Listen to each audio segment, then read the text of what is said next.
in which I met one of my own kind and having a terrible time getting away. 5 notches into June, my house was done. I could stand in it, lie down in it, and there was room left over for a stump to sit on. On warm evenings I would lie on my stomach and look out the door, listen to the frogs and nighthawks, and hope it would storm so I could crawl into my tree and be dry.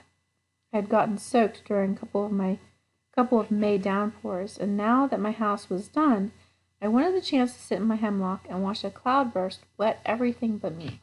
This opportunity didn't come for a long time. It was dry. One morning I was at the edge of the meadow. I'd cut down a small ash tree and was chopping it into lengths of about 18 inches each. This was the beginning of my bed that I was planning to work on after supper every night. With the golden summer upon me, food was much easier to get, and I actually had several hours of free time after supper in which to do other things. I had been eating frog legs, turtles, and best of all, an occasional rabbit. My snares and traps were set now. Furthermore, I had a good supply of cattail roots I had dug in the marsh. If you ever eat cattails, be sure to cook them well. Otherwise, the fibers are tough and they can take more chewing to get the starchy food from them than they are worth. However, they taste just like potatoes if you've been eating them a couple of weeks, and to my way of thinking are extremely good.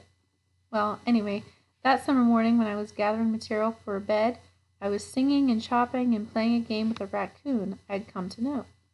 He had just crawled into a hollow tree and had gone to bed for a day when I came to the meadow.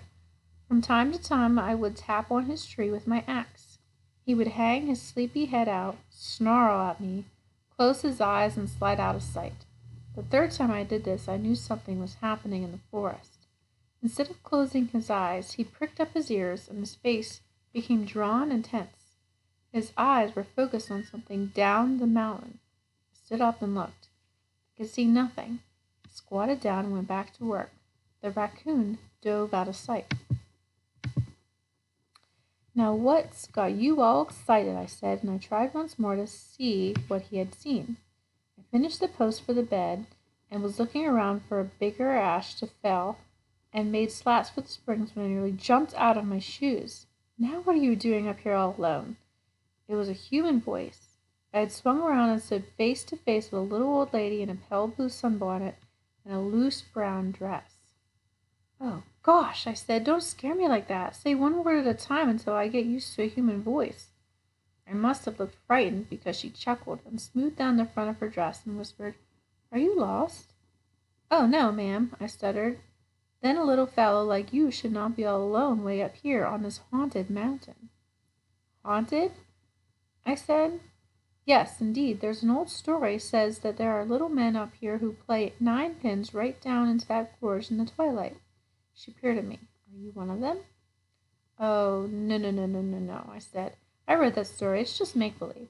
I laughed and she puckered her forehead. "Well, come on," she said. "Make some use of yourself and help me fill this basket with strawberries." I hesitated. She meant my strawberry supply. "Now get on with you. A boy your age should be doing something worthwhile instead of playing mumbly peg with sticks. Come on, young man." She jogged me out into the meadow.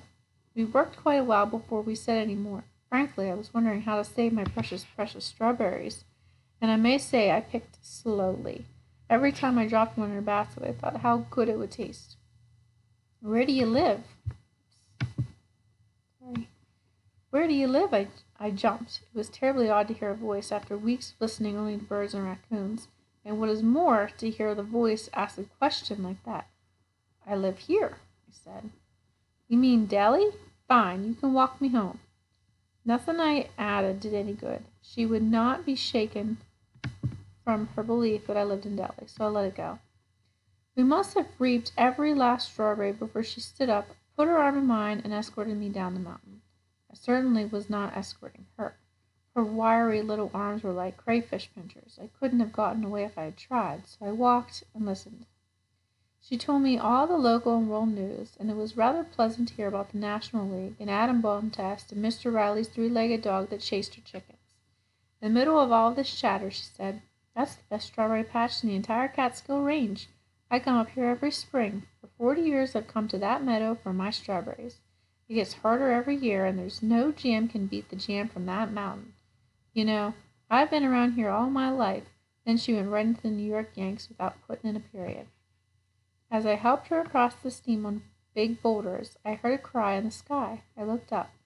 Swinging down the valley on long pointed wings was a large bird. I was struck by the ease and swiftness of its flight. "Duckhawk," she said. "Nest around here every year.